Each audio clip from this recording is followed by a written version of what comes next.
All right, welcome to Live from My Drum Room. My guest is legendary drummer and a founding member of Aerosmith, the one and only Joey Kramer.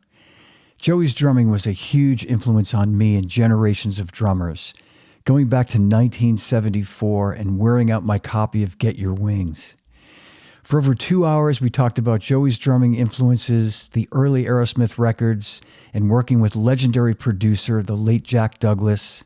We did a deep dive into Joey's drum parts on several classic Aerosmith tracks, and Joey reflected on some of his personal challenges and thanked his fans for their love and support. When we were off the air, Joey told me this was one of the most in-depth interviews he's done in a long time, and I want to thank him personally for his generosity, openness, and trust. He also said he'd like to do another show that's strictly a Q&A with the audience, so stay tuned for that. But for now, come along for the ride for one of my biggest heroes, a true living legend, a drumming icon, and my friend for almost 40 years, the one and only Joey Kramer. Thanks for watching, thanks for listening, and I'll see you on the other side. There he is, ladies and gentlemen, Joey Kramer. Ladies and gentlemen. The handsome one. Hey, John. Hi, Joey. Oh, How you man. doing? How you doing, man? I'm doing great. I'm doing so great. I'm so happy to see you. Man, I've had all these memories stirred up over the past week or so since we've been talking about doing this. Yeah. Yeah, so many great memories and just I miss you. I miss seeing you whiz by me in your Ferrari or Lamborghini. I know. Well, Boston got too much for me. Yeah. I understand. I do understand. And especially the weather. yeah, I if I could be in a warm place, I get that. I totally get that. I'm going to share with you one of our many memories, Joey. This was it's a little bit of a trip down memory lane. This was at a NAMM show in 1992, I believe, and this somebody from Zildjian sent me this a few years ago. I kind of vaguely remembered it. You were signing autographs at the Zildjian booth, and then in a spontaneous moment, you gave me a kiss on the cheek, and I still haven't washed that cheek, Joey, all these years later. Since 1993. I think 92 or 93. In fact, yeah. I think you guys were recording "Get a Grip" in LA, so it would have been 92. I think it was early 92 when you were out there. Because I came out a month or so later and went to the studio with you. Uh-huh. We had gone up to Drum Workshop that day and we picked up some drums. I happened to be out there and you said, come on, bud, we'll go up to DW, and we brought some drums to the studio. And I think Don Henley was in there doing overdubs or something, some vocal overdubs. Mm-hmm. Anyway. So, man, let's jump in. There's so many people watching, so many happy faces here, including mine, especially mine. I know from great, yeah. I know from our friendship and our history that some of your influences going back were like Dino Danelli, right? If I'm not mistaken. Yes. Big early influence, but also so much for. I'm well aware of, as everyone else is too, of all the, the Mike Portnoys of the world and Mike Mangini and all these guys that do what they do. And they're all great, and I respect them all, and I understand what it is that they do. But let's talk a little bit about where it really comes from. Yeah. Where it really comes from is, Dino Danelli, Purdy, Clyde Stubblefield and Jabbo, Mitch Mitchell, of course Bonzo and Purdy, and a guy they don't talk very much about, but who was a real monster, was Cozy Powell. Oh yeah. But all these guys have all influenced me over the years. Ian Peace, some great musicians. Great drummers you're mentioning there, and but it's really important that everybody knows, where today came from. Yeah. Yep. Yeah, absolutely. You're right. And all those guys you mentioned first, like Mike Portnoy and Mike Mangini, friends of ours, great drummers. But as you're saying, they didn't come up with this stuff. You know, they got it somewhere else. Yeah, well, what they do is kind of a different sort of a thing, you know. Yeah. And you know, I have a lot of respect for those guys, and what they do is great. It's really great. I mean, I listen to Winery Dogs all the time. I love that band. Yeah. I love Richie Kotzen. I love Billy Sheehan. Those guys are all great. I enjoy listening to that stuff. But it's not. It's just not what I do. Right. Different Right. thing, you know.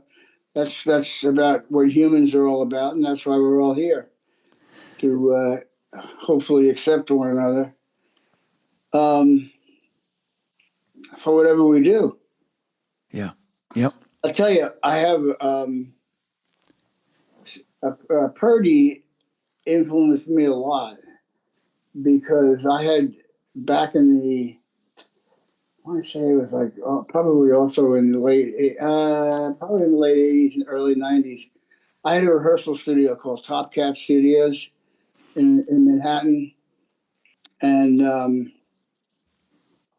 Purdy used to come down there all the time. And I spent hours in the car with him, bullshitting and talking about stuff. And before that, there was a time when we were out on the road with the Faces were the headliners, and we were the opening act, and the special guest star was Jeff Beck. Yeah. And in the band at that time was Purdy. Mm-hmm. Max Middleton was playing piano. Wilbur Bascom was playing bass, and of course Jeff. And Purdy paid me probably, I think, one of the best compliments I've ever had, which was he came to my dressing room and one night, and he asked me if he could get an Aerosmith T-shirt. You know, and I said to him, "Why would you want an Aerosmith T-shirt?" Because I want to wear it to play tonight. Because I like you, man. The reason I like you is because you play like a black man. Wow, And that, man. you know, that but to me, for me, that was all I needed to hear. It completed the circle. Wow. And I mean, he used to play this little 18-inch kick, Yeah. you know, 4-piece kit, and he'd be juggling around, you know, because he's a big guy. He'd be juggling around. He look like a bear behind the kit. But I never saw anyone ever make a set of drums talk the way that he did. Yeah. I Yep. mean, speaking English. Yeah. I know absolutely, man. You never told me that story. That I didn't know that you knew Bernard that way. That you guys hung out together and at a time. Yeah. Well, that was when when I was in New York. When I lived in New York, up in Westchester County, Purdy had a studio in the city, and he was also, I think, he was endorsing some kind of new cymbals. I forget the name of what they were. But he was trying to get me behind it, you know, and get me as an endorser. Mm-hmm. And I was already spoken for, so Yeah. Yes, you were. yeah. But he was a funny guy. We passed by women on the street, you know, and he'd say, "Look at that one, man. You like that? You like that stuff?" I said, "Well, I don't know, man. It's kind of big, you know, for me."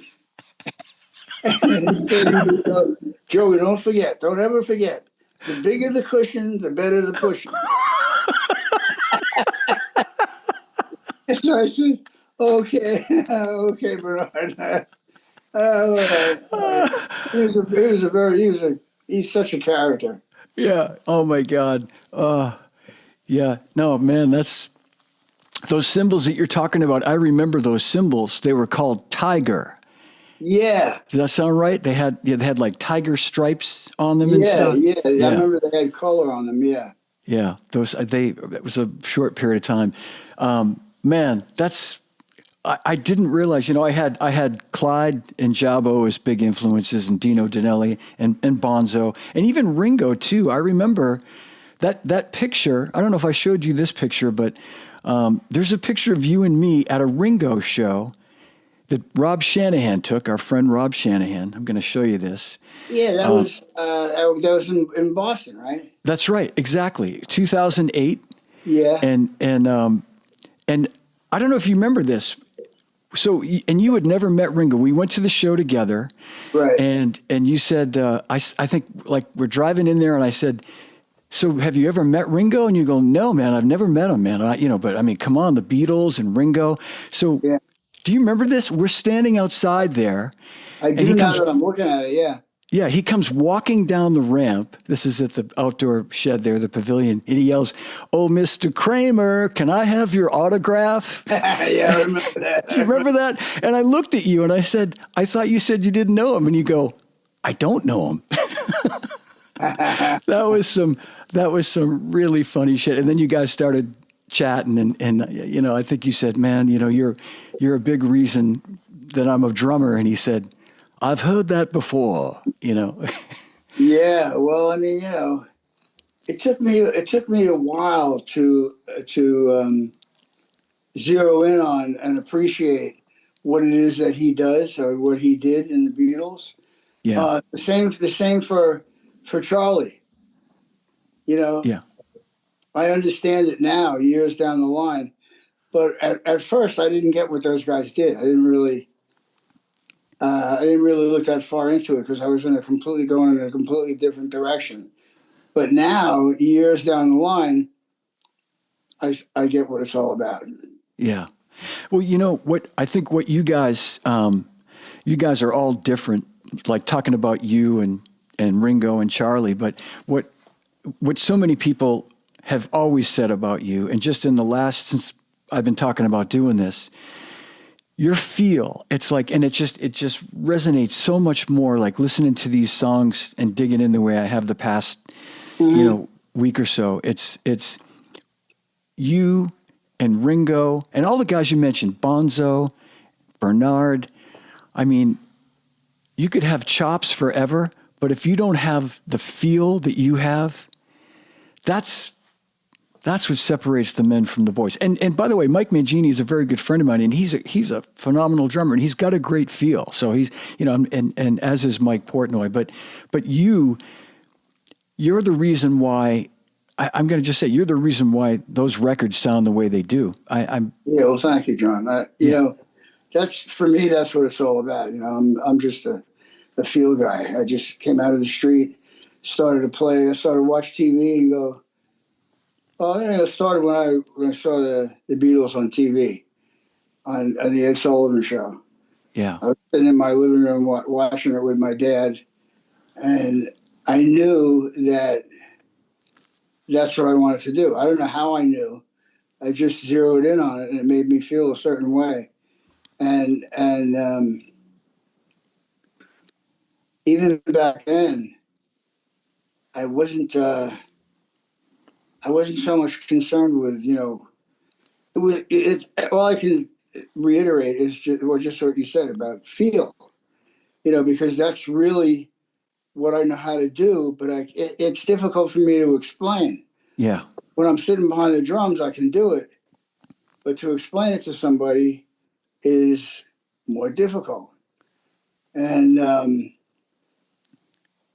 to be able to put the feel, the only one that I really know of that can do what they do playing wise, talking about chops and being that kind of player and put the feel to it is our dear friend Dennis. yeah, yeah. I thought you might say that, Dennis Yeah. Chambers. Yeah, Dennis is just fucking beyond. yeah, yeah. He's a he might not be from this world, Joey. There's a good chance he was brought down by the aliens. I wonder that Yeah. sometimes when I see him play. Yeah. Well, it was kind of the same sort of thing with Cozy Powell, and he gets very little notoriety.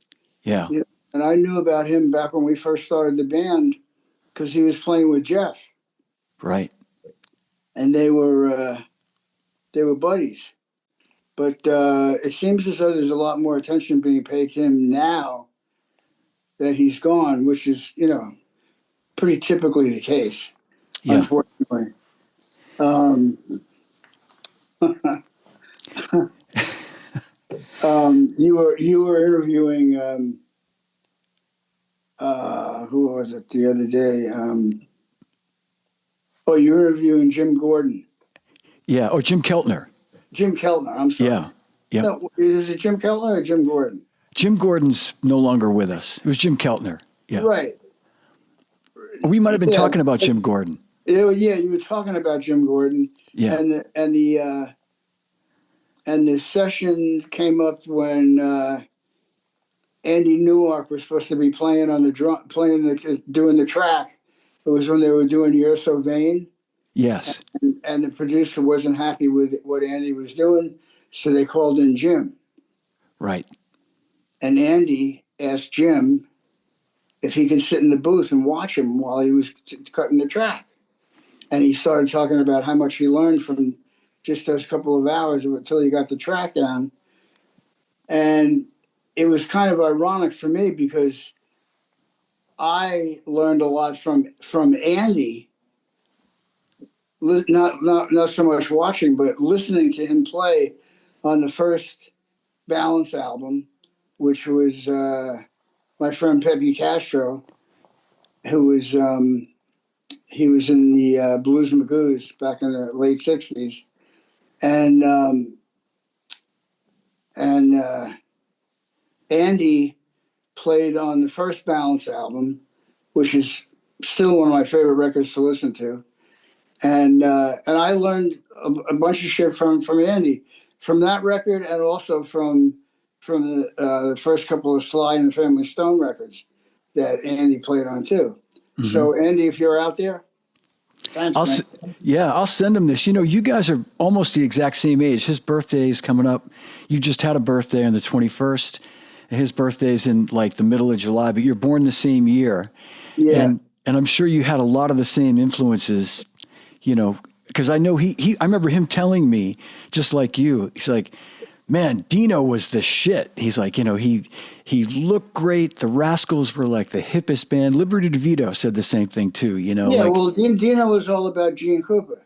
yes. Yeah. He was into the matinee idol, Yep. And my good buddy Jack Scarangella, I don't know if you know him. Yeah. Yep.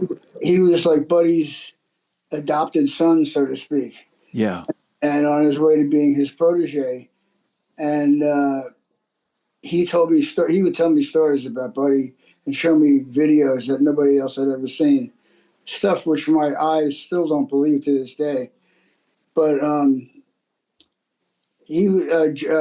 Dino was all about Gene Krupa, and Gene Krupa was what they called the matinee idol. Yeah. Yep. The twirling the sticks and like looking good and wearing his spats, chewing gum all the time and always being dressed, and like. But yeah, Dino was the shit. Yeah. And he could, Was the shit. He had his little. yeah. Right. Yeah. But he could play. I mean, he could back it up too, Oh right? I mean, shit! Yeah. Shit. Yeah. he could really play. Shit, Yeah. yeah. Yeah, man. And so, this is a good segue because you mentioned seeing the Beatles. That would have been 1964.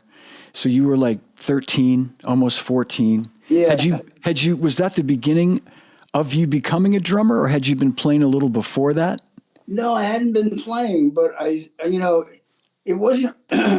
When I saw the Beatles on TV, it wasn't necessarily the drums that I was zeroing in on. What I was zeroing in on really was the drums were kind of secondary.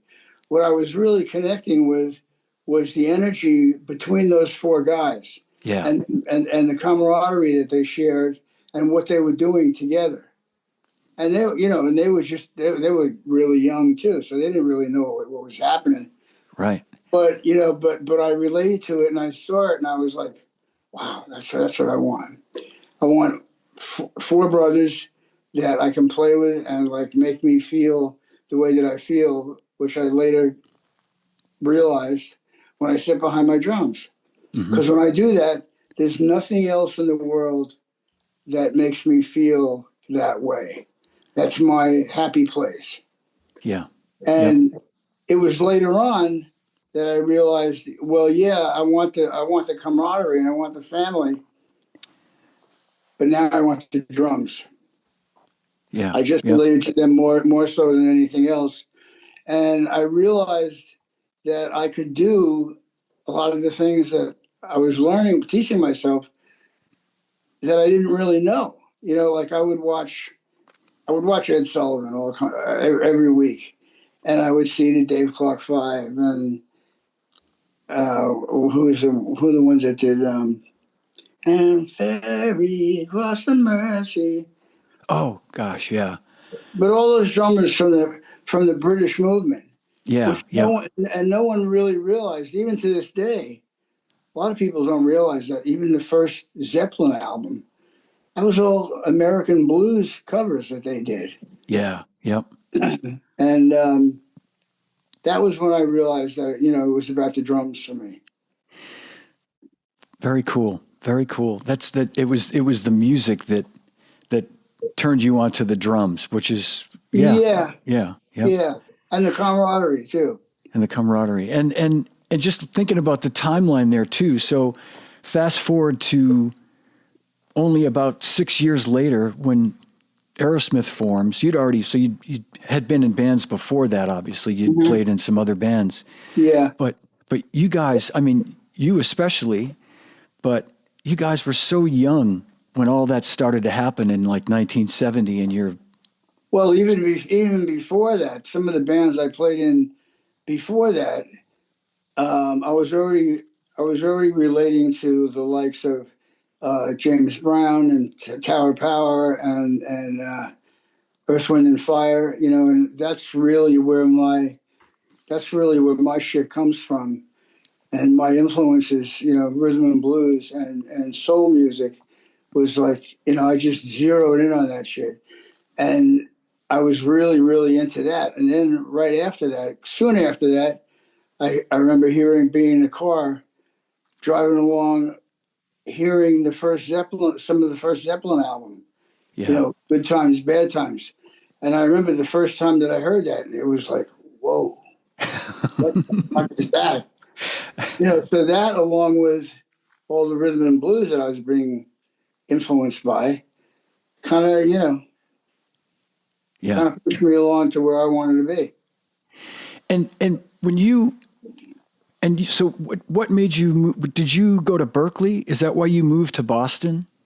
I know there's a connection early on with Berkeley. Well, that's originally why I moved to Boston. Yeah, but I was in Berkeley for about 3 months before I met Joe and Tom. And they, I wanted to play. I wanted to learn how to play the vibes, and they wouldn't. And I wanted to take drum lessons, and they wouldn't give me lessons unless I committed to a traditional grip. Yeah, And I said, I can't do that. They said, well, they gave me a really hard time. So I ended up, making a long story short, I ended up leaving, and I moved in with Joe and Tom in a big apartment they had up on Comm Ave. And I guess you could say the rest is history. yeah, But the bands that I played with before that were, there was one band from Boston called Chubby and the Turnpikes and the Unique Four. It was like the Temptations, where there's like five guys out in front singing and a backup band. And it was out of 11 guys, I was the only Caucasian fella in the band. But those guys taught me so much, so much. yeah. I bet. They took me to the Sugar Shack to see the OJs, and right down to the Apollo to see James Brown. And they would sit me down and say, "Watch the drummer," because they wanted me to learn how to accent certain steps that they were doing, and they taught me how to do that. And later on, played into my drumming after I wasn't using it. And that's a lot of where I came from. A lot of what my roots and where I come from is that kind of music. That makes sense. You know, I made some notes, which I'm going to get into when we play some songs in a little bit.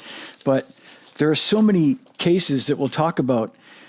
Certainly, like the first bunch of records, where you're putting all that, like all those things that you sort of picked up doing those gigs, playing in those bands, you're putting to such great use on these songs, you know, and Yeah. with your stamp.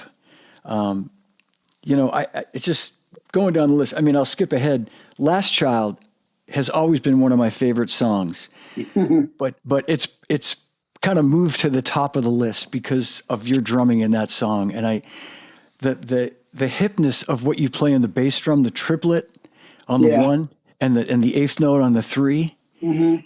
And we're going to talk about that in a minute. And I'll remind everybody again, but the whole thing with you playing these fills and then ending it with the triplet on the bass drum, where any other drummer would hit a crash cymbal, you do these fills and you go da da da da da da da da boom boom boom ba ba boom boom boom. Got to fit it in, man.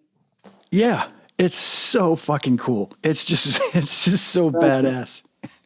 Lots of great comments. Somebody commented about the MTV 10 performance of Dream On that you guys did at the Wang Theater, I think is what it was Oh yeah, back then. with the orchestra, with the With the Boston orchestra. Yeah, Yeah. that was great. You invited me to that show, and that was an amazing event. You Yeah. guys did like a little mini concert after that too, I remember. Oh, did we? I think you did. I think you played, 5 or 10 songs just to kind of, why not? Why Yeah. not? Well, that's what we were all about, man. You know, playing, making people happy, Yeah. making Yep. ourselves happy. Well, this is kind of a good segue. What we were just talking about with, kind of the early days of like the first record, and you and I were talking the other day. We sadly lost the great Jack Douglas recently, and I know Jack was so proud of. Whenever I'd see interviews with him, he'd always talk about those records with you guys and how proud he Yeah. was of the work he did. And I'm just curious to ask you, as a drummer, what, if any, sort of input Jack had on those songs, if you remember, like those, because it was the first time you guys had gone in the studio, and well, he came in the second record, I think, right? Get Your Yeah. Wings. He Yeah. did I think he did second, third, fourth, fifth. I'm not sure if he did 4 or 5, but he was definitely an integral part of what we were doing. You know, he would participate in, in arrangements, and a lot of times he would say to me, just do what you do. Yeah. Because instead of like being lazy and going, well, what do you want me to play? He would just tell me, do what you do, man. This is it. And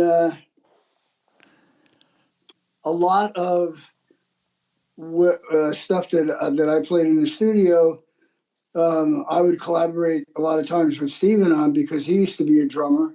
Mm-hmm. And when he came to Boston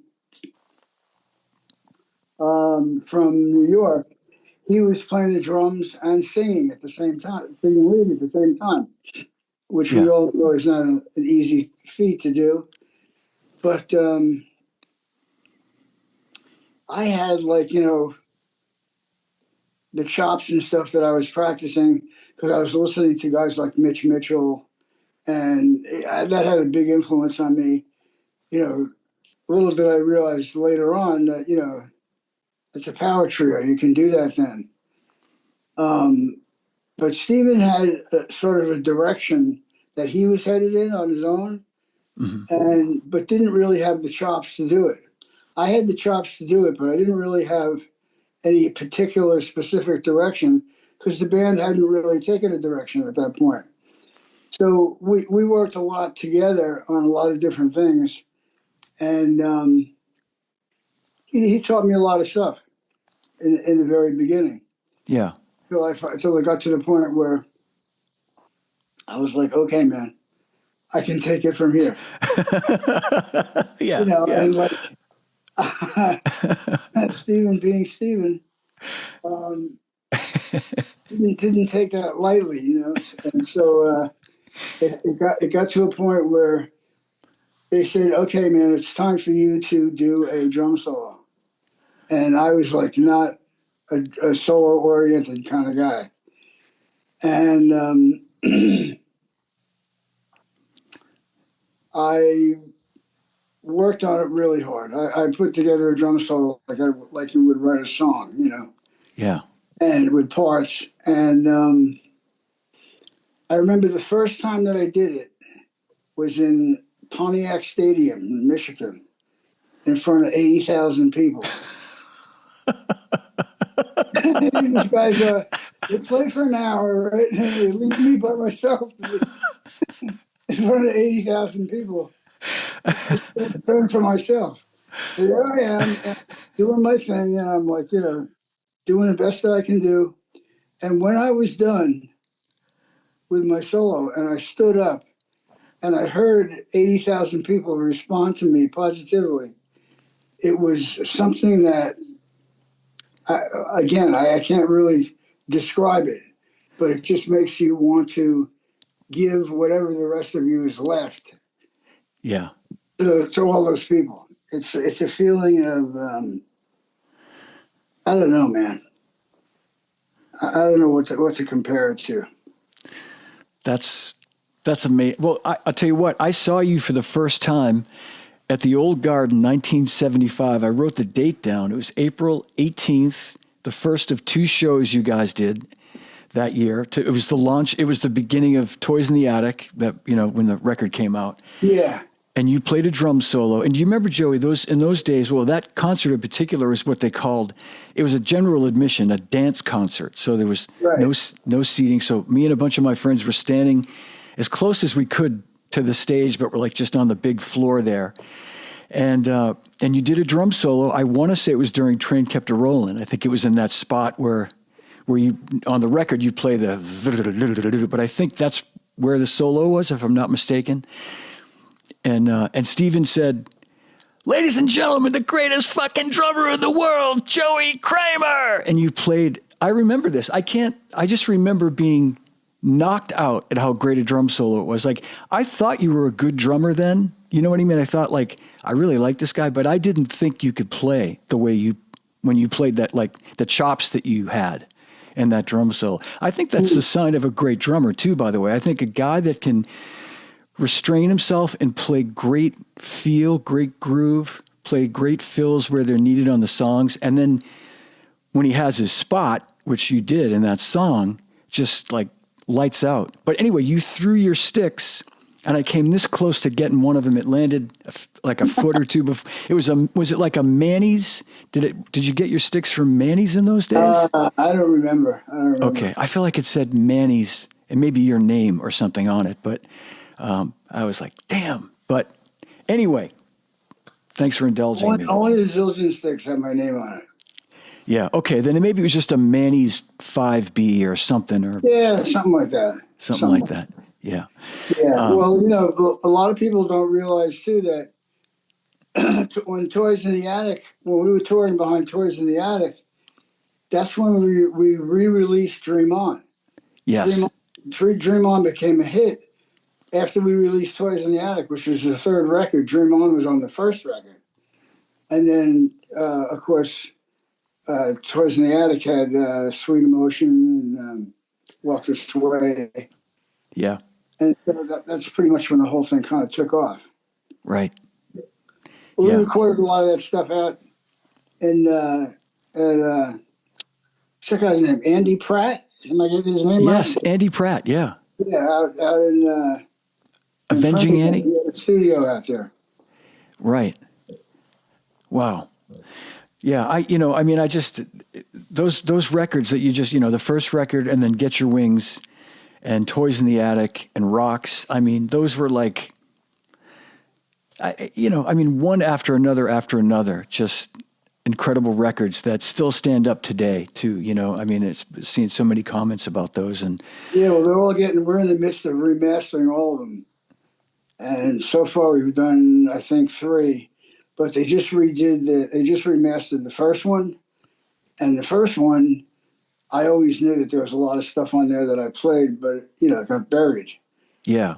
Because back then, the drums were like way secondary. But now when I hear it, now it sounds like it's supposed to sound. Wow. I can't wait to hear it. Yeah, I'll get you one of those. I'll get you one of those. And when we were living up on Com Ave, that was at the time where we were hanging out with David Hull Oh yeah, sure. Yeah. Yep. and Charlie Carper's a guitar player and David Hull was the bass player with Buddy Miles, the Buddy Miles Express. Mm-hmm. And I just found out the other night that I was talking to my friend Pepe Castro from Blues Magoos that Buddy did a lot of the studio work for Wilson Pickett. No kidding. Yeah, I did not know that. yeah, me neither. Wow.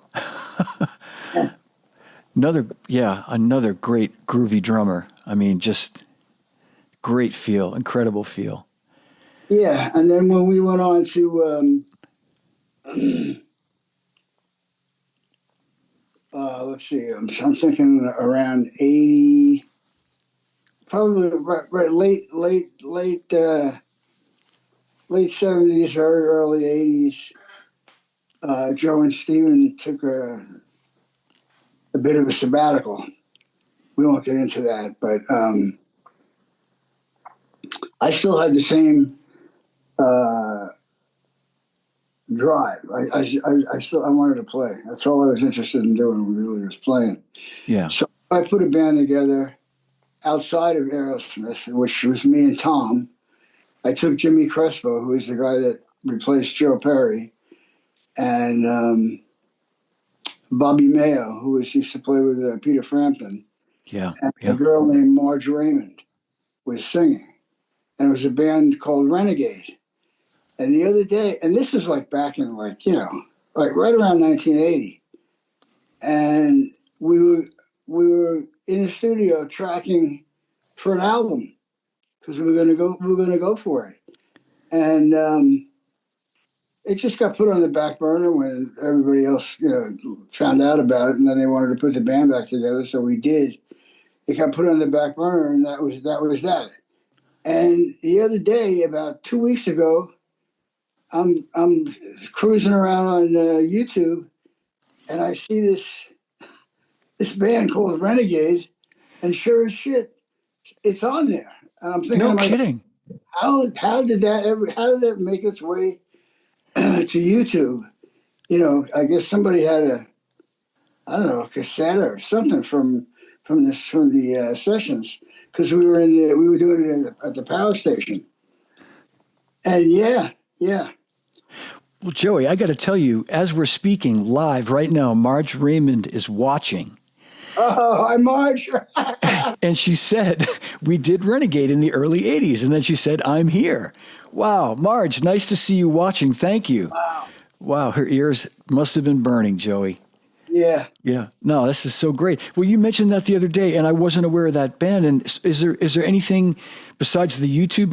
Are there songs like that you could find in Spotify or I iTunes? don't know. Probably not. Okay. I'm going to have a conversation with Marge. She probably knows better than I do.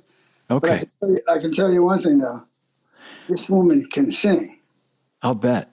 Yeah. Man, I can't wait to hear it. Wow. Well, He was in a band with Jimmy Crespo called Flame. Okay. Is Marge does she live here in the Boston area? Is she? No, she's from Brooklyn. Okay. All right. Wow, man.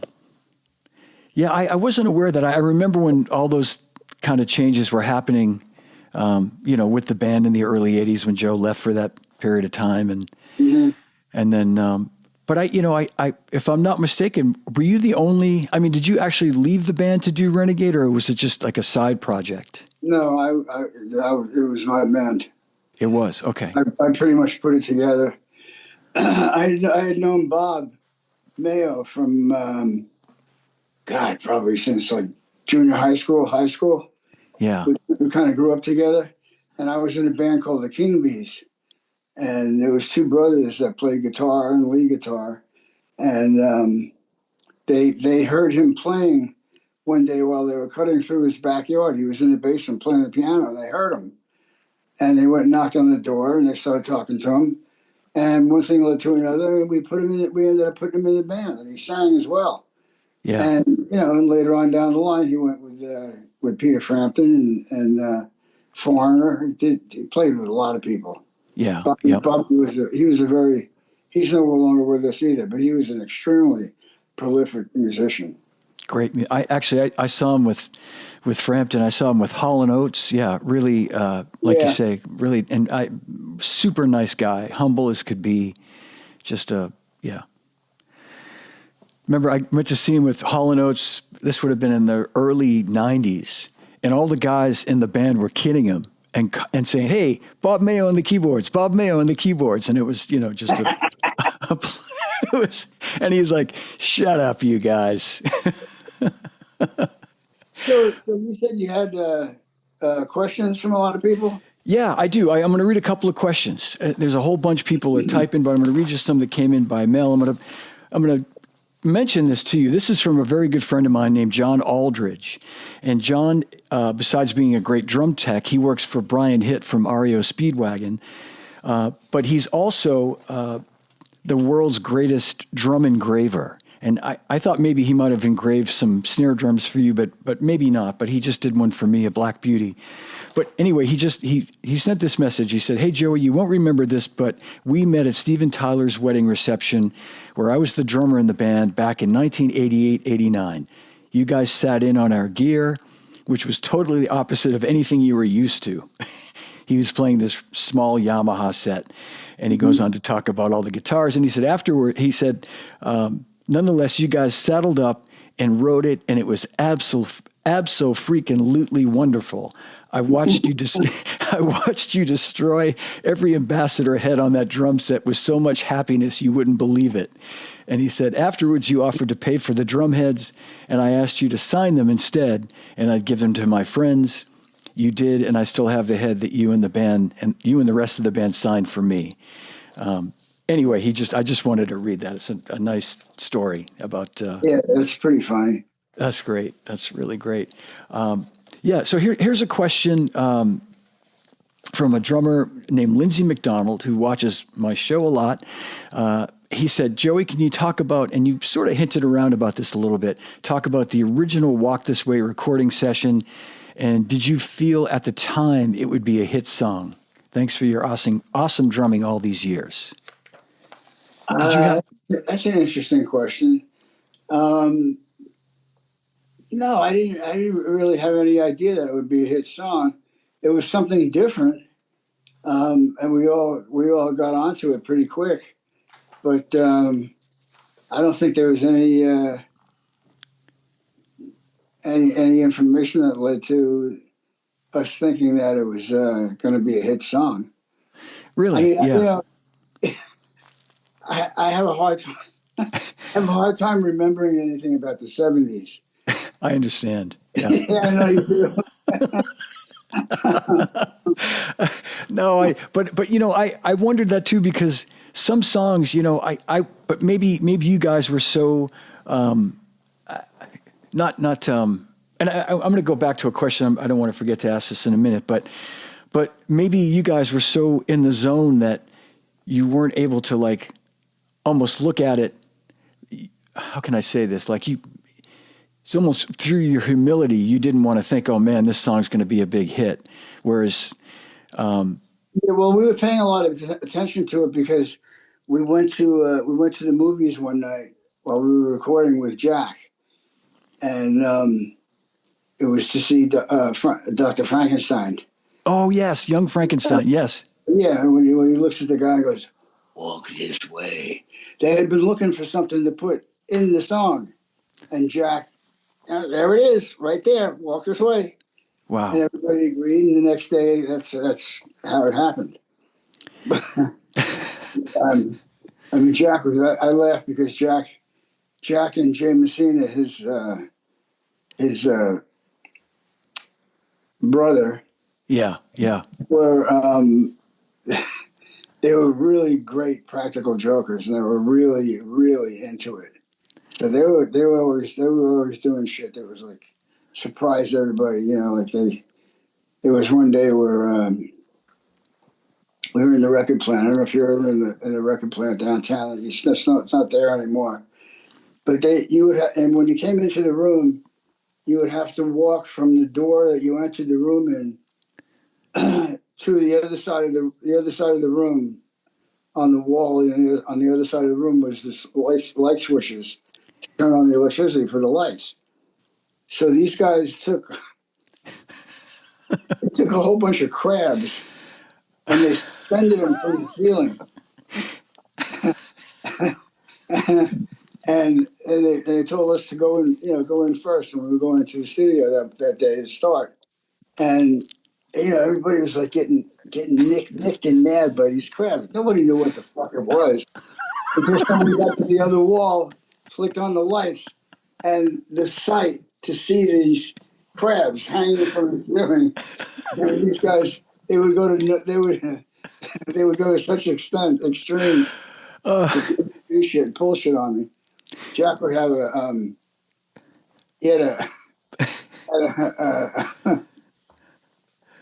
there's blow up dolls that they sell in Oh yeah. they sell in porno shops. They had one of those taped to my drum stool, and sticks taped to the arms, and then Jack was down behind the kit, making the doll play the drums. Oh my God.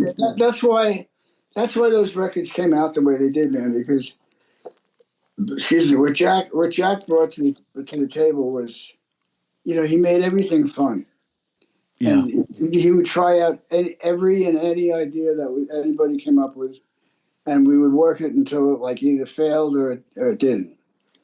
But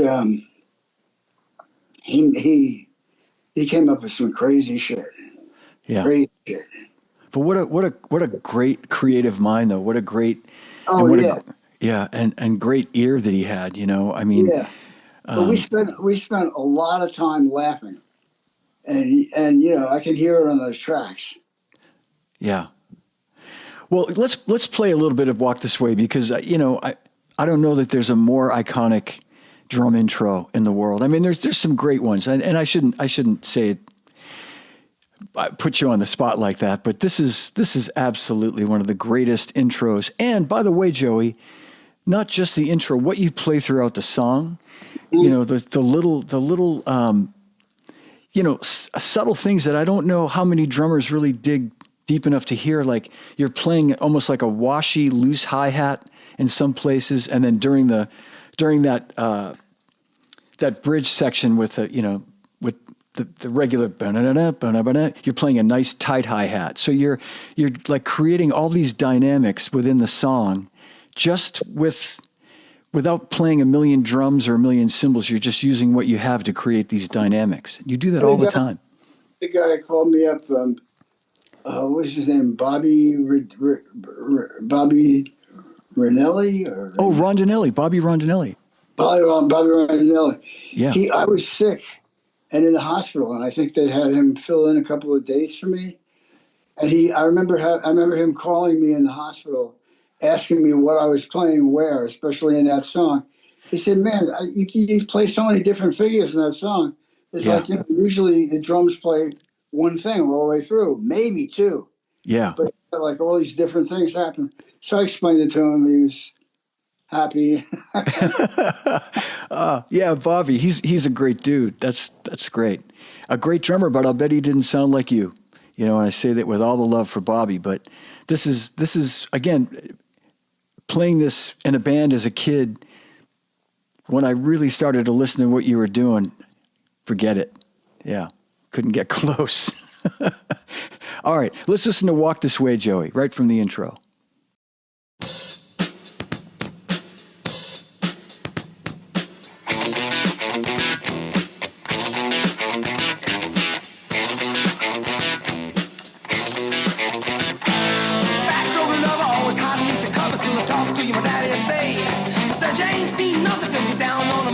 Sure to be a change in your ways. I met a cheerleader, was a real young breed. All the times I can reminisce. All the best things of loving with a sister and a cousin. Only started with a little kiss like this.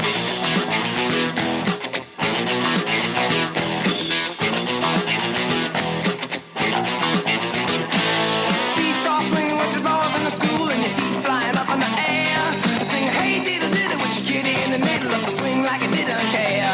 So I took a big chance at the high school dance with a mister who was ready to play. Wasn't me, she was fooling, cause she knew what she was doing. And I know love was here to stay. But she told me to walk this way, walk this way, walk this way, walk this way. Yes, I meant to mention those bass drum figures too, those bass drum accents that you're doing there too. Yeah. So what are those, Joey? So I should play it again. Doom stack doom gong gong ga gong ga gong gong ga gong ga gong gong ga. But one thing that I took from Stephen actually that I began to use and adapted as my own was using a cowbell all the time. Every time you hear a cowbell on a track, it's not the click track, it's me. Yeah. Yep. Because what I would do is go back and forth from the hi-hat to the cowbell. So it was don't start, don't don't start, don't start, don't start. Like if you listen to oh God, I don't know what song, but a lot of songs, you know, because back then we didn't use click tracks. Right. Because we made the first half a dozen records. The first time I ever had to play to a click track was when we did Permanent Vacation. That's okay. I'd made a note of that. I assumed that was the case because those early records, nobody used a click track. Yeah. And your time is insane. It's metronomic. It really is, Joey. Metronomic. I can't be the first person who's ever told you that. Jack Douglas must have told you that. A guy that had worked with all these drummers in his life must have commended you for that. Jack told me a lot of things. I don't know if that was one of them. Well, he should have. Oh, if you listen to Walk on the Water, I think it's on Big Ones. Yeah. You can hear that cowbell all through the whole song. It's not the click. It's me playing the cowbell. All right. Yeah, I'll find that. From dooch, dooch, dooch, dooch, dooch, dooch, dooch, dooch. Walk on Water. Let's give it a listen.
Same rule applies to Legendary Child. Yeah, Same man. thing. It's got a cowbell all the way through it, but it's not a click track. It's me playing the cowbell. And that, yeah, I would have, if hearing that, I would have just assumed it was a click track or maybe something that was overdubbed or something. Yeah. Yeah. That's incredible. You know, and that brings me back to what we were just talking about with your time.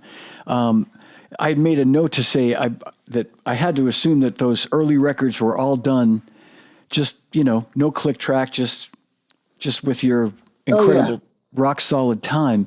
Were there ever times when, I don't know, and again, this is a lot to recall, but like you're in the studio and you had to, you know, like when you set on a tempo, were you pretty well locked in, or were there times when you had to go, okay, we got to take that down a little bit or up a little bit, or? Well, yeah, but you know, I don't say that to myself. I just let it go where it needs to go, Yeah. and just feel it. You know, if you start a song at 60 and it goes to 65 or 68 during the chorus, and then back down again during the verse, you know, it's as long as it feels natural, it's fine. It's Sure. really difficult to do that with I mean, you can do it. There's a lot of guys that do it. I eventually learned how to do it, but it was, you know, it took a lot of practice to do that within the confines of a click track, because all that a click track really does is make it easier for whoever's running the board to edit, because everything is on the grid. Yeah. Yeah. Other than that, who needs it? Yeah. I know. You know, That cowbell, a lot of times, you know, I would use it a lot live, because live it cuts through everything, and it gives the guys, you know, something to really lean on. yeah. Yep. Yeah. That makes sense. And when you guys, I mean, live, are you using a click a lot for a lot of the tunes? Certain songs, Certain songs. Yeah. certain songs that have, like for instance, Janie's Yeah. got a gun that's got a loop on it. Yeah. Yep. So the loop, you know, I'm not really playing to a click, but I'm playing to the loop, and the loop in essence is perfect time. It's as good as having a click. Trying to think of other songs. There's a few other songs that, and then we were playing some songs as of, you know, late with a click, as opposed to the way we recorded them. You know, it's just the way that to me, it's just the natural way that it feels. Yeah. Yep. But you know, if you got, you know, any kind of complaints that are coming in, man, you know where they go, right to right to the drummer. Of course. Yeah. Yeah. Yeah. Of course, that's what Always. he's there for. Well, you know, jumping back a second, Joey, talking about those again, the early records. I just had made a note here too. Like from the first record to Get Your Wings, big difference in sound. I know a lot of that had to do with the different studio. You had Jack and you had Jay Messina, and I was going to mention Jay as he was like the first engineer for those records, pretty much, right? And you know, was Yeah. yeah, Well, yeah. Well, the first record we did in a studio in Boston called yes, Intermedia Sound, and it was I think it was a TV studio. It wasn't even a real recording studio, and we set up mics in front of the amps and set up mics in front of the drums, and we played. yeah, And that's what the first record was. And there's a lot of stuff on that first record that you can't hear, but this remastering hopefully should bring it back out. yeah. And then That's then Jack took over. Jack took the reins on Get Your Wings, and we rehearsed. We did pre-production for that out in Framingham at that used to be a club out there on Route 9. I can't remember the name of it, but that's what we did pre-production for Get Your Wings. okay. And Yeah. Jack did Get Your Wings, Toys, Draw the Line. What was after Draw the Line? Rocks, you did. I think that was. Yeah, he Yep. did Rocks, and Did he do Night in the Ruts too? Do you know? yeah, he did. He did. No, I think we had another guy doing that in the Russ. His name was Gary somebody. Okay. Can't remember his name. All right. No, that's I know it's I'm asking you to remember a lot of stuff. Do you remember the drums that you played back then? I know you were playing Ludwig. Was it the same drum set that you used for the first and second record, or did you go to like bigger drums for Get Your Wings? They just sound so much. No. It was just a difference in production. Just a difference in production. Okay. Yeah. Wow. Yeah. I just tell you a quick funny story. I had Steve Gadd on one of my podcasts one time, and both Jack and Jay were watching live, and they had worked with Steve a lot in New York. And then I got on a phone call with Jay afterward, and I don't know him like the way you do, but he was so funny, and he said something like, "Who do you think made Steve's drums sound so good? It was me. He doesn't know what he's doing. He doesn't know how to tune drums." And then he was just talking about all the drummers he worked with. That's and he said, true. yeah. And that's why I was asking about you. Yeah. Yeah, to be perfectly honest with you, man, I wasn't really ever happy with not only the drum sounds, but but the mix, which is more important, until we got to Permanent Vacation. We started working with Bruce Fairburn. Ooh, yeah. And up until then, the drums were what they were, but that's how it was back then. Yeah. Yep. But other than the Zeppelin, which like changed the whole face of it, the drums were a secondary instrument. They weren't something that stuck out in front. And then people started to realize, well, wow, if we mix the drums out front more, look what it does. I mean, it takes the whole thing and puts it right in your face. Right. Yeah. No, I agree that Zeppelin, John Bonham, Eddie Kramer, big game changer with drum sounds. And, but somebody asked a question the other day. I forget if it was on your pod or somewhere else that I was watching, but somebody said, they posed the question of, do you think that John Bonham would be as iconic today as he is if he hadn't died? Interesting question, right? Yeah, it is an interesting question. Yeah. Okay, so everybody's important. Everybody brings something to the game. Everybody brings something to the table. We all try and learn from each other. To me, there's no losing in life. We only learn lessons. But Bonzo, that's what I related to when I heard him play, was the feel. And regardless of what he plays, whether it's the simplest thing in the world or the most intricate trick that he can play, it always had the feel. Yeah. It had that fucking feel that he put where he, to me, that's where like the line heavy music came from, because he would pull on the reins as far back as he possibly could before you hit that snare drum. Yeah, yeah. Twos and fours would always be maybe back a little bit, a lot back. And Pagey knew how to catch that. Yeah.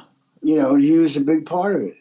But Bonzo is all about feel, all about it. I mean, Bonzo and Cozy Powell and what's the other guy I'm thinking of? The guy, Phil Collins. Yeah, yeah.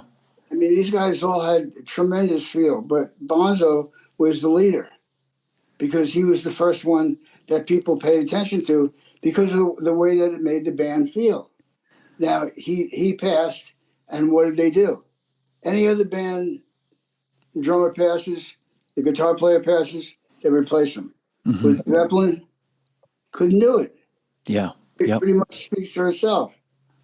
So, that feel is what everybody is after. The sounds you can always emulate. I've seen Jason play live many times, and Jason is a motherfucker. He's a really, really good drummer. But he's not his dad. No. He knows those parts better than anybody. Yep. Yeah. And you know what? I mean, I think Jason would say that too, that, I mean, because of, how he feels about his dad, that there's only one John Bonham, Oh, You man, can, those are not big shoes to fill. They can't be filled. yeah, exactly. That's what was spoken when the Zeppelin stopped playing. Yeah. At I the totally time. agree, man. You listen to Yeah, those tunes, like a tune like Kashmir, where like you say, the beat is just so far back.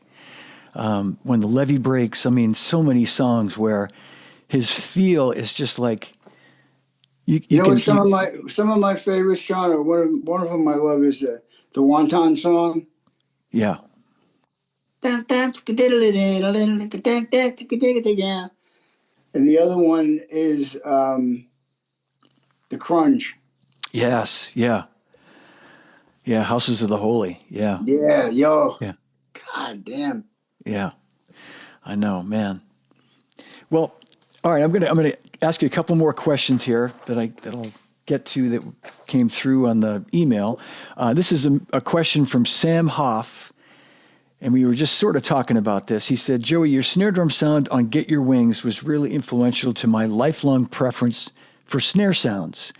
Would you happen to remember what drum and heads you were using, and how similar did it sound in the room to the recorded result? Dug your book too." I think if I remember correctly, um, at that point in time, I was playing still playing low loop drums, and I'm pretty sure I was using a Superphonic, That's what I would have assumed. Yeah, a 5x14 or the a 5x14. Yeah, 5x14. Yeah, yeah. I didn't start using anything deeper till later on, yeah. and when I started using a deeper snare, it wasn't a Ludwig snare. It was something wood. Okay, yeah.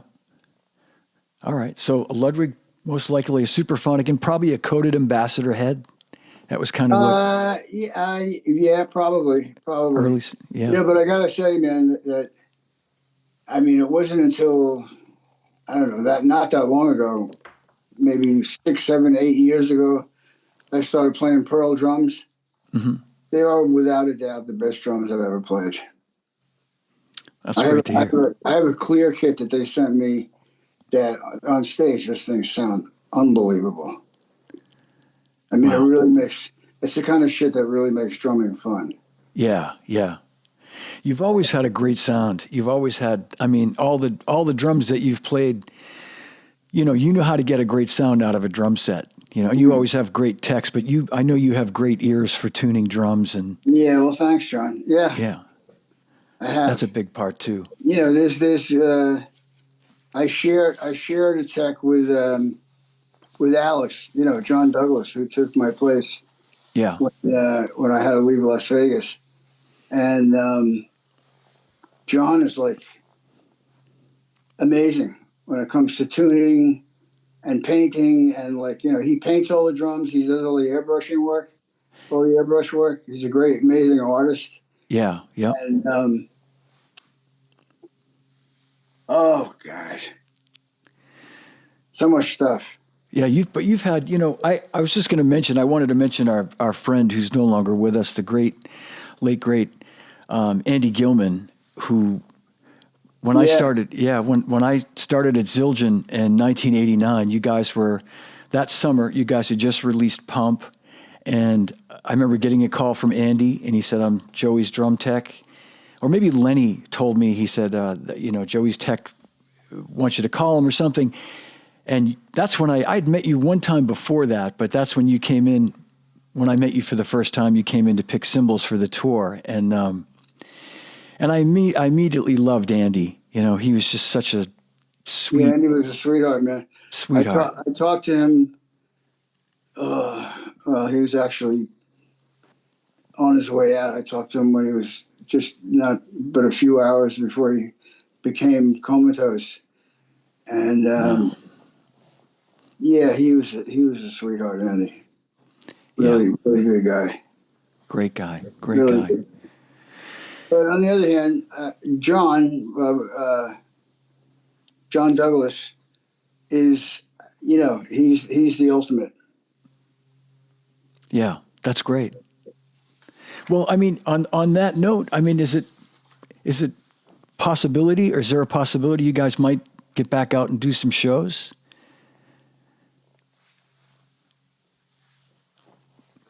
I think that everybody knows that,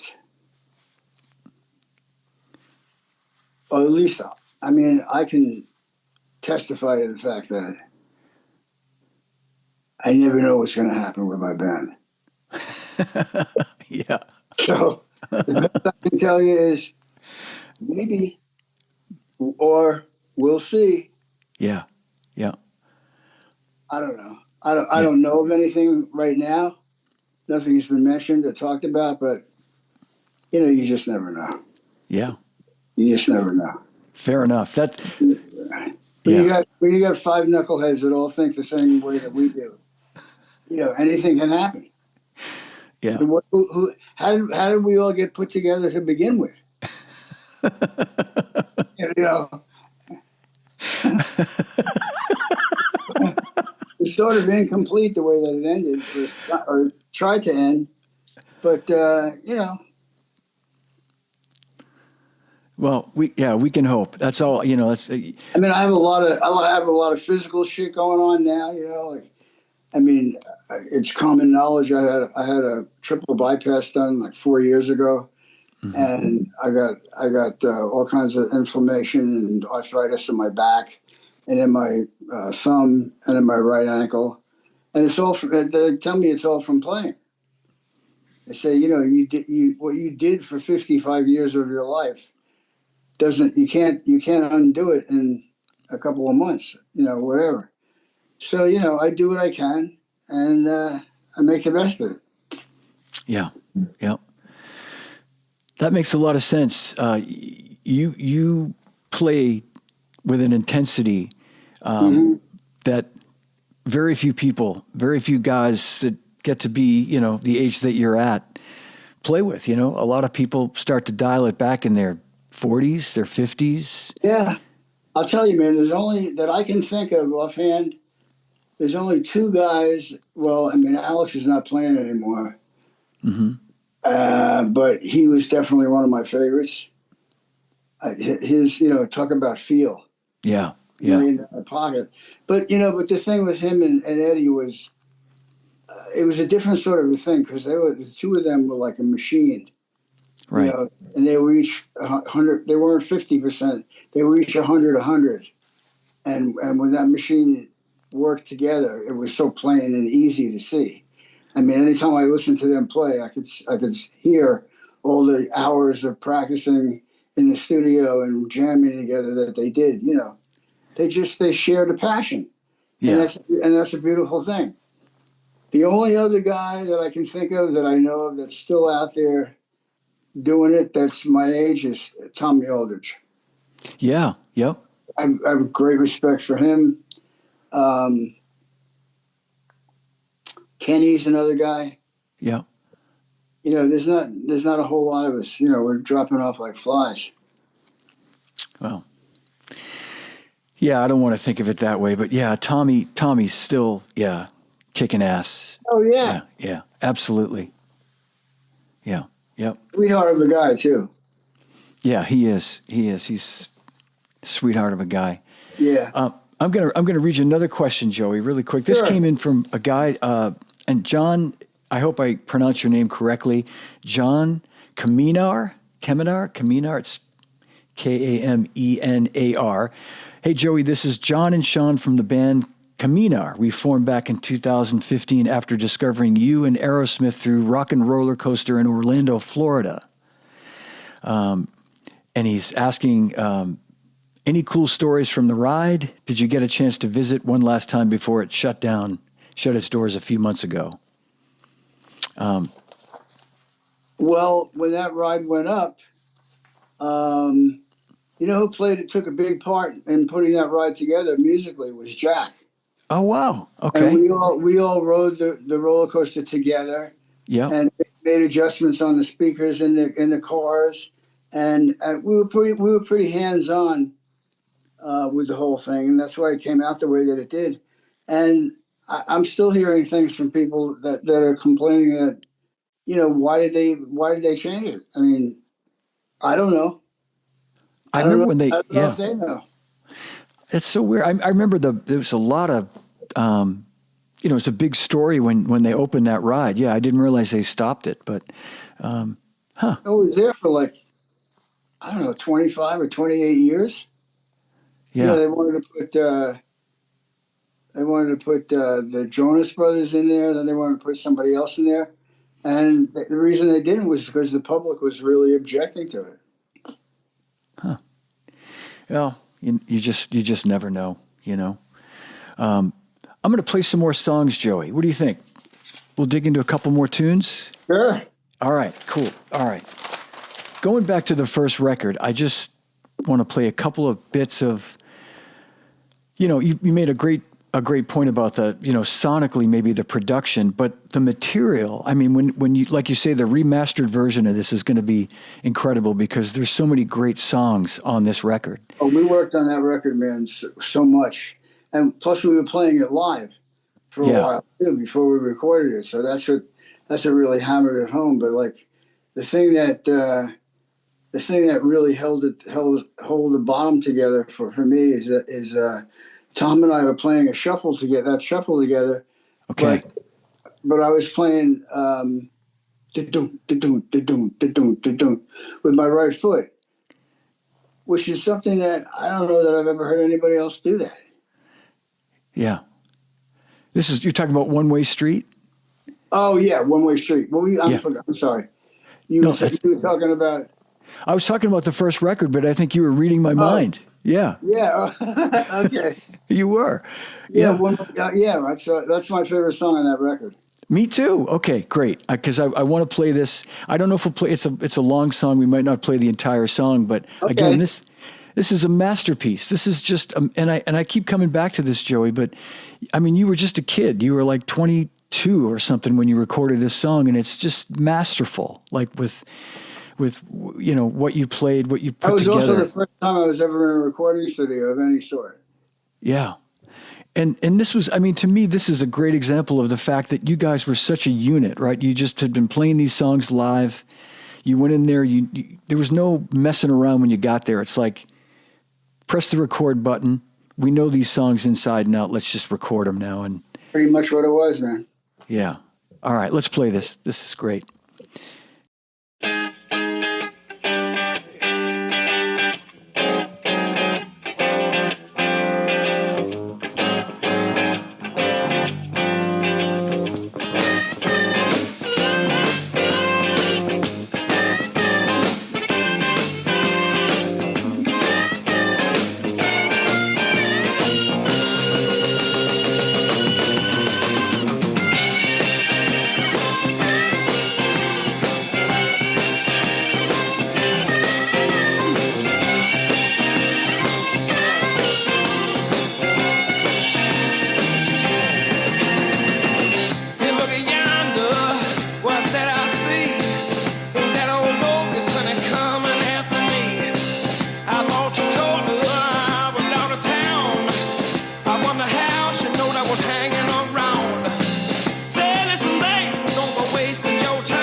Such a pity, honey, I'm dancing for you because lately there's been so hard to make me.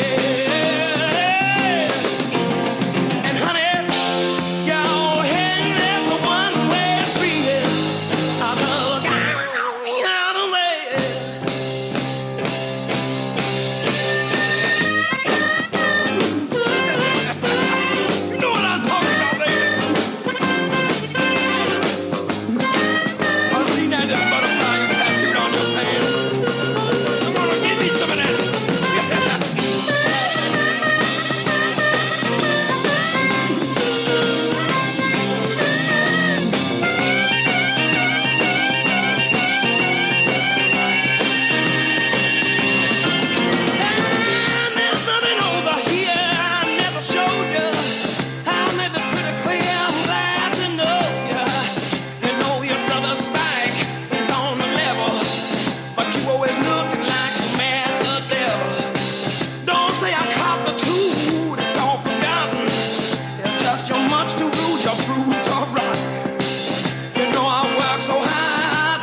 There's so much happening in this song, Joey. Yeah. I mean, so much. I mean, the everybody watching right now live is freaking out at just how incredible your shuffle feel is, and it is. It's just, it's swinging, and it's driving, and it's so groovy. And then all those things like the cymbal grabs that you're doing, and the accents on the hi-hat, little things. Yeah. The shuffle is all, it's a shuffle on the kick drum, not just your hand. Exactly. Yeah, it's a true shuffle. Usually, if I play a shuffle with my hands, I usually play a four on the floor on the bottom. Mm-hmm. But very rarely do I even ever use that again, because it takes up a lot of space, but it's also really hard to play. The muscle in your ankles got to be really together, but it's really effective. And Tom and I used to go down to the rehearsal studio and practice that for hours. Just you and Tom. Yeah. Yeah. We all lived together at 1325. We'd wake up in the morning.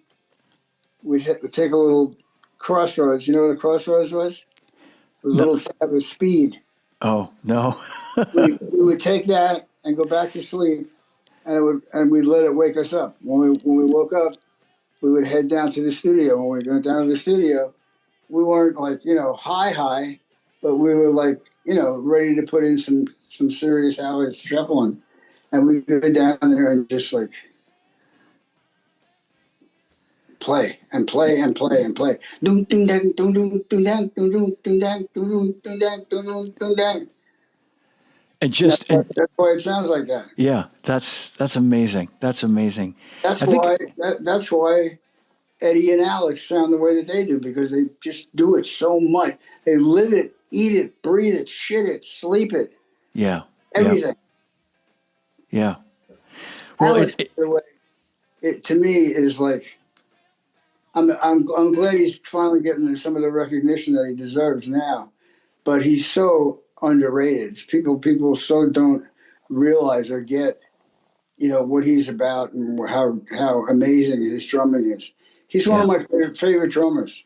The guy is really, really good. He's very astute, and he's very smart too. He's a very intelligent guy. Yeah. And it transfers down into his drums. Yeah. Yeah. He was just as much, he's as good a drummer as his brother was a guitar player.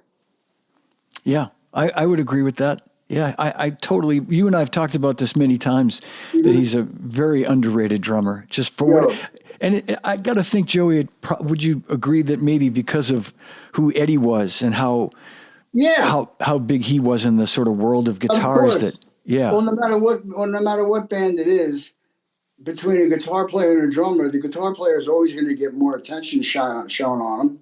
Mm-hmm. To be a drummer, you have to be.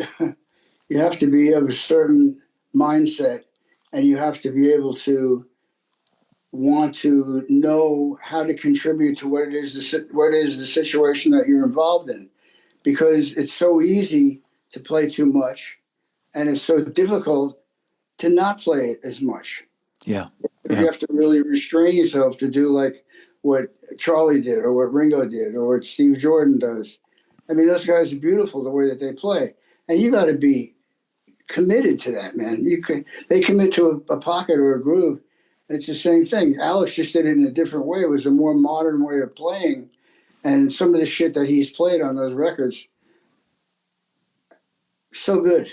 So good. Yeah. Very tasteful, like you say, and a shit ton of chops too. More chops than people probably realize. Yeah.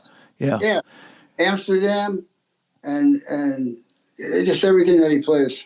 Yeah, absolutely. And I would put you in that category that you were talking about of having that restraint of just committing to the pocket. I keep coming back to that with you, and but so many memorable.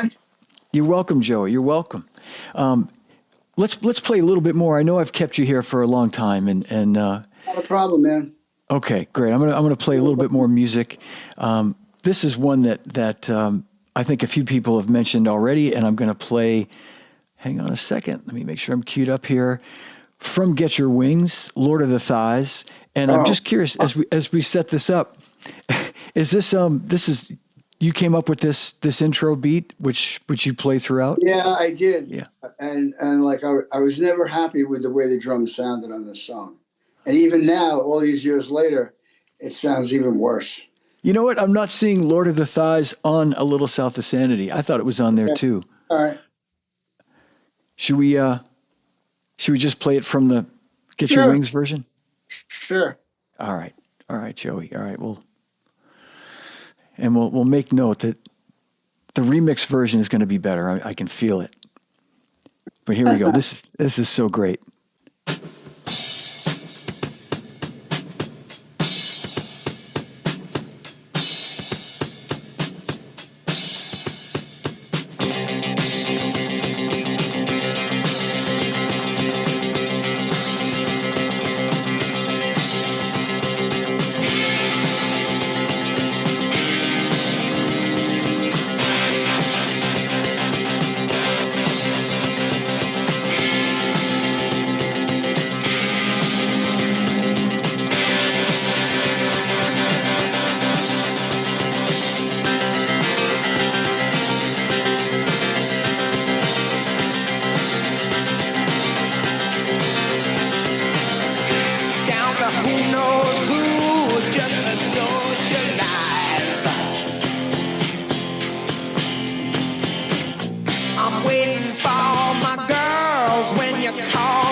The groove is so steady. It's just so solid, man.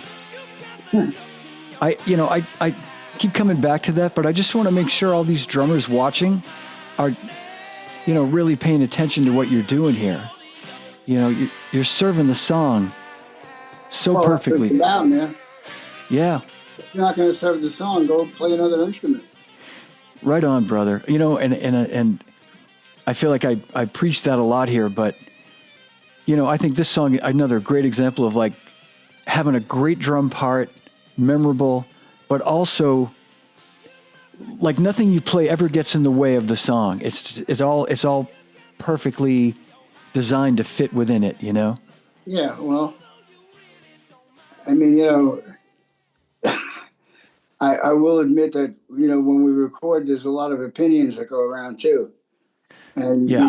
sometimes you have to adjust to that, especially if they're the songwriters. Sure. Yep.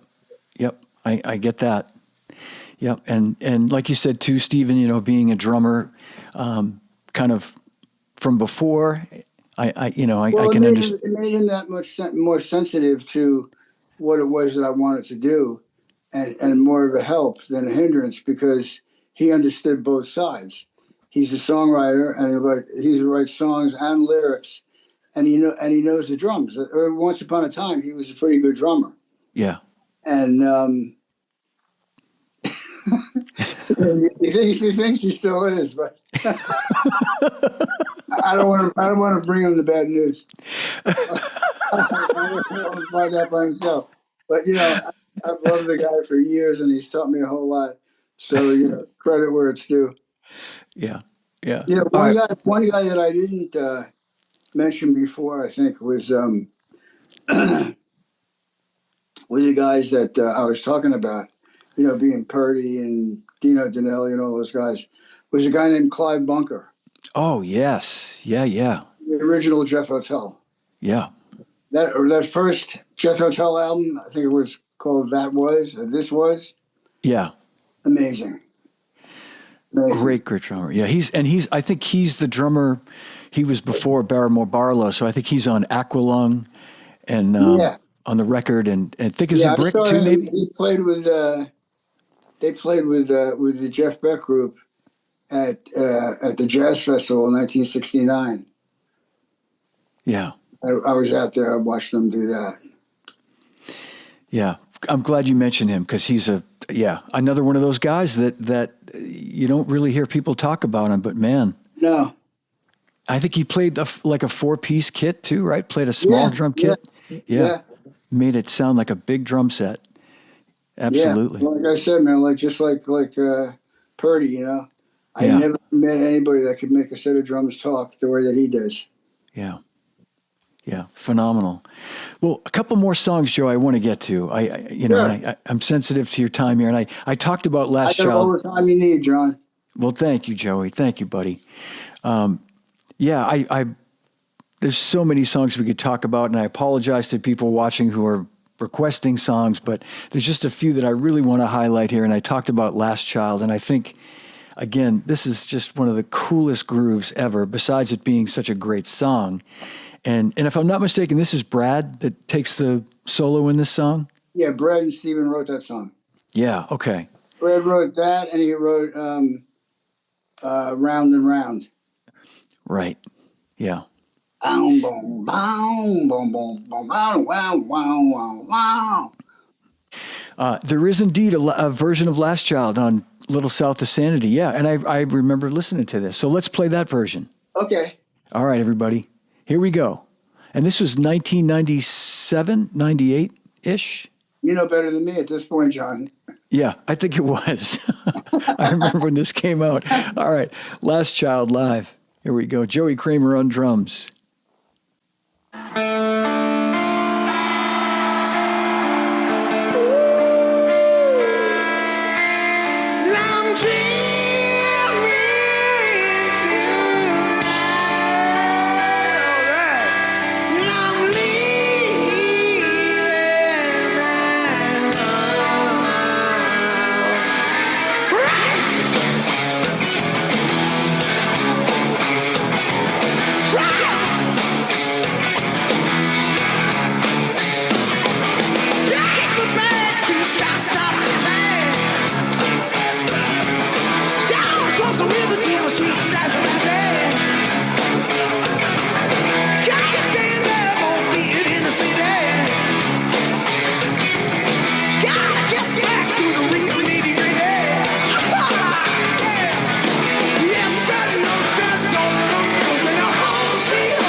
So hit.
Are you playing that cowbell part, Joey?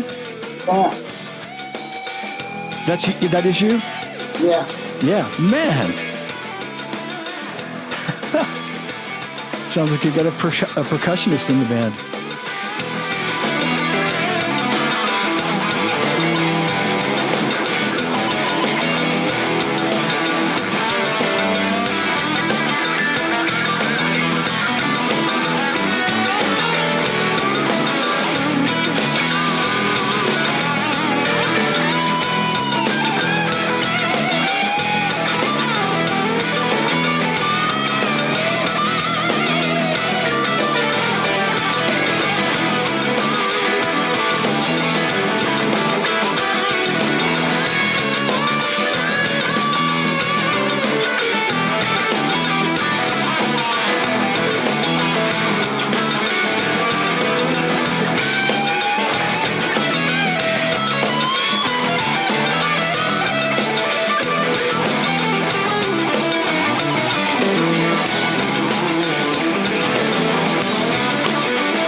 Yeah.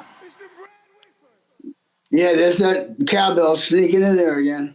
Nice job. Nice job on sneaking that cowbell in there. Yeah, there should have been more triplets in there, though. She came back into some nights I could feel that it wasn't coming across, because of the room, because it was so big. Yeah. And it would get lost. So sometimes a doom doom da doom doom doom da doom doom ba doom boom boom. You gotta keep it clear. I totally, yeah, I see. I totally get that. You got to simplify it for it's one thing in the studio, like you say, but in a big 60,000 seat stadium, those notes get lost. Yeah. Yeah. But you did it in a few spots there, definitely it was, you could hear it. Yeah. That's great. And, again, we could play so many more songs, but I want to jump ahead. You mentioned, I wanted to talk about Permanent Vacation. This was the kind of comeback record, or the comeback record after you guys got back together and got sober, and what a comeback it was. And Ragdoll, talking about a shuffle. I remember the first time I heard this, I was just floored at your playing, at the sound, everything, the whole package. And maybe you could just take a second and talk about how that song written that way with a shuffle feel, or did you sort of work that into it, or? I know that's going back a ways too. I think we used that kick and snare as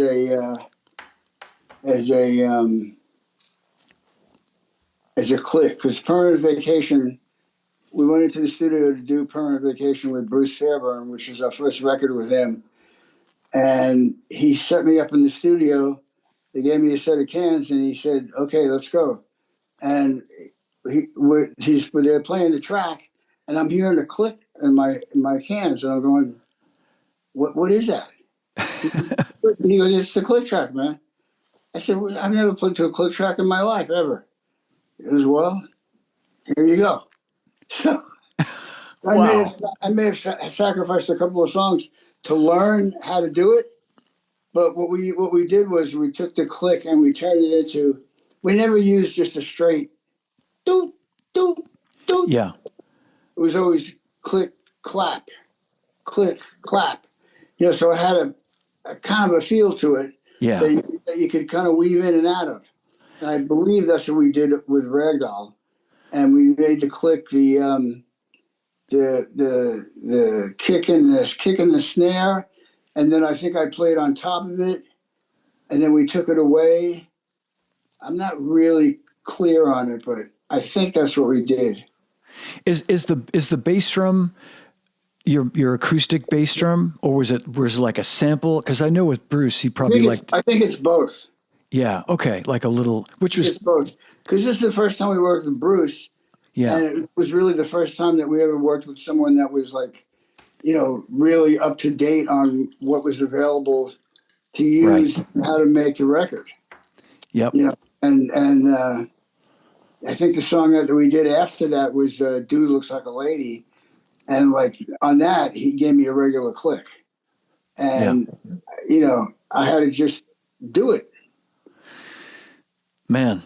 Yeah. Talk about, being thrown into the fire. I always wondered that, that like just you're in the studio and there it is, like, oh yeah, that's a click track. Go. Yeah. Right. Oh man. Well, this is such an incredible track, and you're playing on it. There's a lot. There's a few really, really good songs on that record. Yeah, absolutely. It was a great You got record. it there in front of you? I do. I can pull it up. Yeah. If there's anything, let's play a little bit of Ragdoll, and we can play anything else you want to play from that record too. Okay. Yeah. Here we go with Ragdoll. All right.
We'll keep it playing underneath. I want to highlight again, great solo here with Joe, obviously.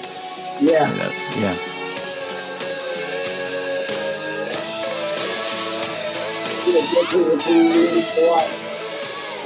Yeah, boy. But your commitment to the groove in this song, Joey, just the commitment to just, the hi-hat part, the kick. Yeah. That's what it begs for. Exactly. Put on Girl Keeps Coming Apart. Okay, coming up.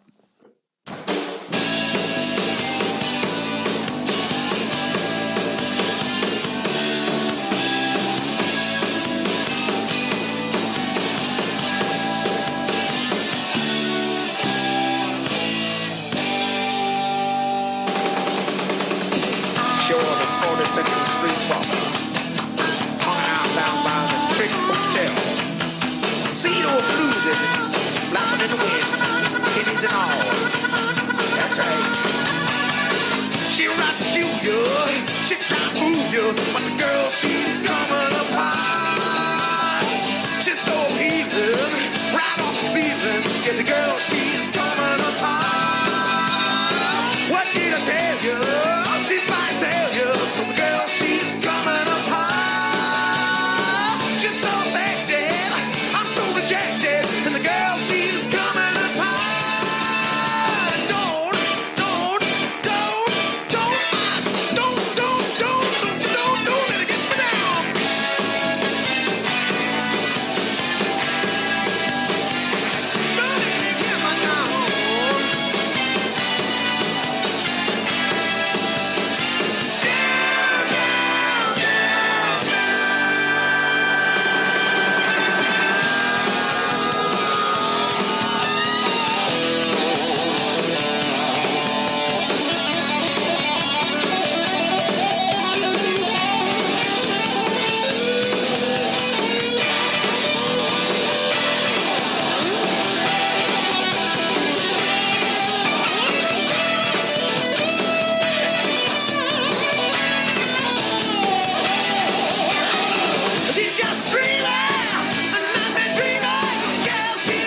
Hey, John, you got it.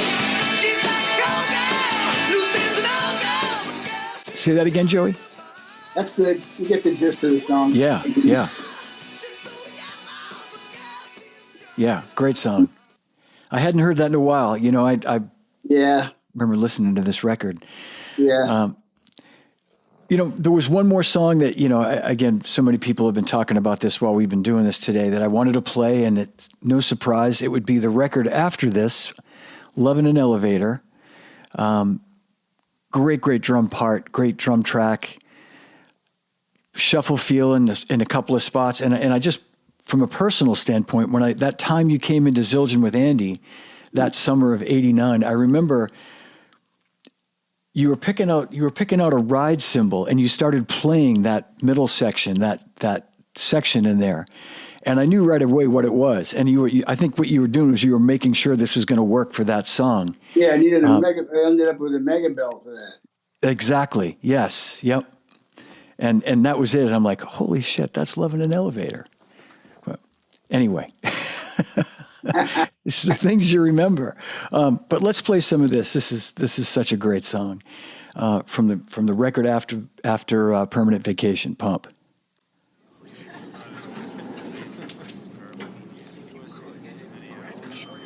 Second floor, hardware, children's wear, ladies' lingerie. Oh, good morning, Mr. Tyler. Going down.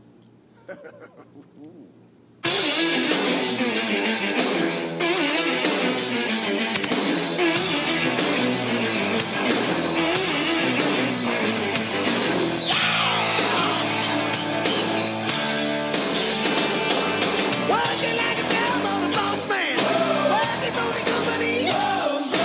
Betting on the dice I'm tossing. I'm gonna have a fantasy. Where am I gonna look? Tell me that love is blind. I really need a girl like an open book to read between the lines. Loving in an elevator, living it up when I'm going down. Loving in an elevator, loving it up till I hit the ground. Shaggy's in the elevator, lingerie second floor. She said, can I see you later? Love you just a little more. I kinda hope we get stuck. Nobody gets out alive. She said, I'll show you how to box in the mailroom, honey, and have your whole life fine. Loving in an elevator, living it up when I'm going down. Loving in an elevator, loving it up till I hit the ground. In the air, honey, one more time now, it ain't there. Loving in an elevator, loving it up when I'm going down.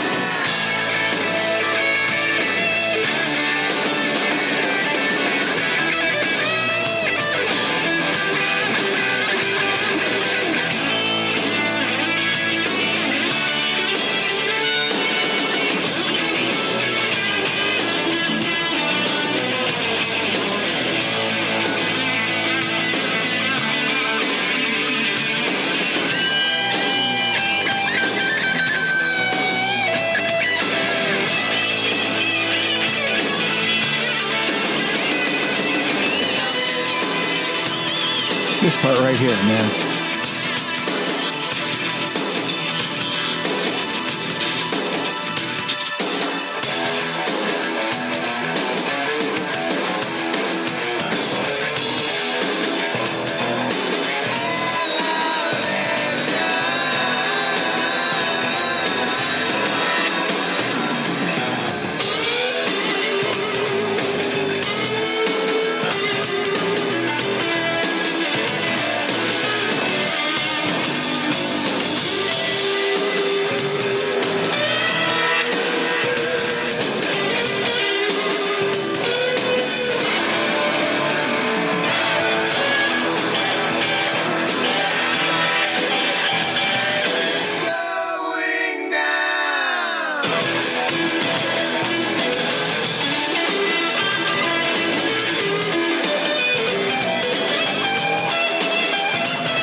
really cool use of playing the fills like with your foot too at the same time.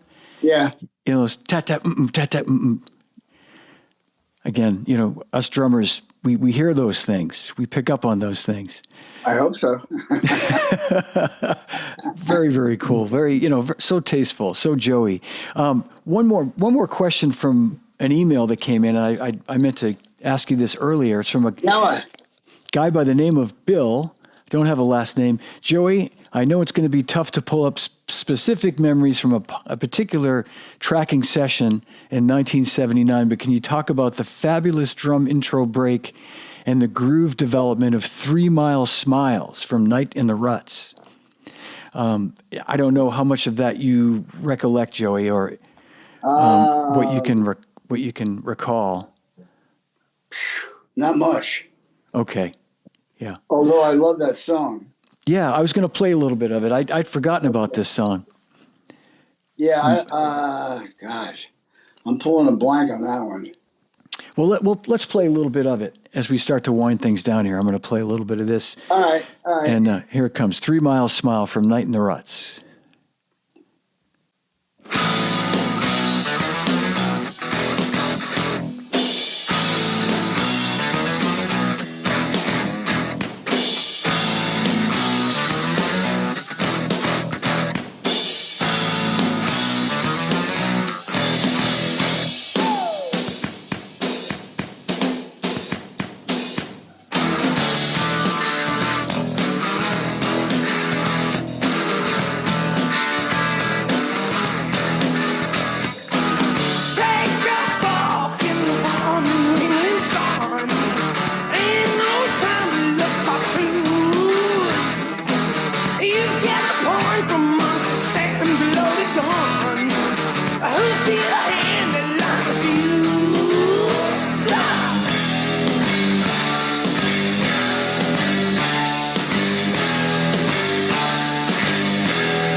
Back in the barn, swear it felt like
Man, I'm glad Bill mentioned that song. What a great tune. That was Jimmy playing a lead on that. Okay. All right. That's right. That was that period where Jimmy had come in to replace Joe. Yeah, yeah. Yeah. Yeah. Definitely heard a little bit of Bernard Purdy in there too. Now that I think about it, that's, Yeah. well, like some of I that, took it all in, man. I was a sponge. some of that's funky Joey. Joey, before we wrap things up, is there anything that you want to play that you would want to talk about, or? Not really. I'm open to like, if people want to ask questions, it doesn't necessarily have to be about drums and drumming. Okay. If it's something interesting, I'm open to do like Q&A if people want to. I don't know how they feel about it. I don't know how you feel about it, but that's Yeah. how I feel about it. Let's take a few questions.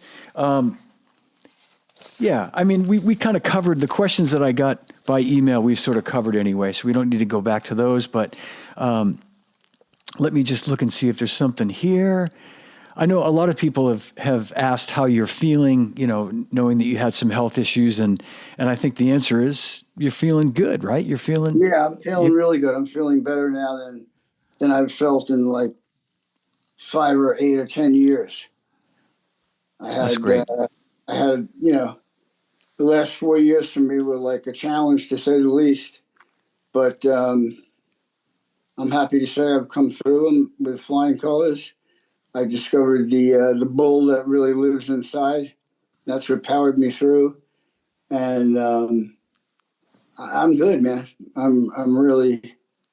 This is probably the best Joey of my life. I'm so happy to hear that. You look and sound great, And I appreciate people asking and being concerned. That means a lot to me because our fans mean a lot to me because without them, we would not be. yeah. Well, speaking of that, and I should have said this earlier too. I want to just say thank you, and for everybody watching this, I think people know that about you and about the band, how great you guys are to the fans. But all the years that I was at Zildjian, that we worked together and did things together, you were incredible. With I would call you up and ask you to come when you were off the road, when you were in town. Drop by Zildjian. Hey, Joey, we're hosting a bunch of dealers from all over the world. Could you come in and say hello? And you would never say no. You would come in and take pictures with people, and people should know that about you, that you were never too busy to. I know a lot of times too. I would put you on the spot too, and and you went, yeah, okay, sure, yeah, I'll be there. Well, thanks, John. I appreciate that. It's I've done pretty much a major change on how I lived, what kind of person I was, because I went through some dark times like we all do. And, I got through them. I got through them because I had people around me that I came to realize really loved me and looked after me. My my mentor and